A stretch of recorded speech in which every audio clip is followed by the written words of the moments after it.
যার চলে যায় সেই বোঝে হায় বিচ্ছেদেরই যন্ত্রণা। অবশ শিশু অবশ মুখে কি দিয়ে দেব সান্ত্বনা।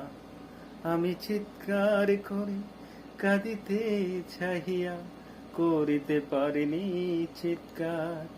আমি চিৎকার করি কাঁদিতে চাহিয়া, করিতে পারিনি চিৎকার। বুকের ব্যথা বুকে চাপিয়ে নিজেকে দিয়েছি ভিক্ষা। প্রিয় বন্ধুগণ, এ হচ্ছে আজারি হুজুর। ওনার সন্তান ক্যান্সারে আক্রান্ত হয়ে মৃত্যুবরণ করেছে। তো যার সন্তান সেই বোঝে কত যে কষ্ট। তো সকলে ওনার জন্য দোয়া করবেন যেন ওনাকে আল্লাহ তাআলা ধৈর্য ধারণ করার তৌফিক দেয়।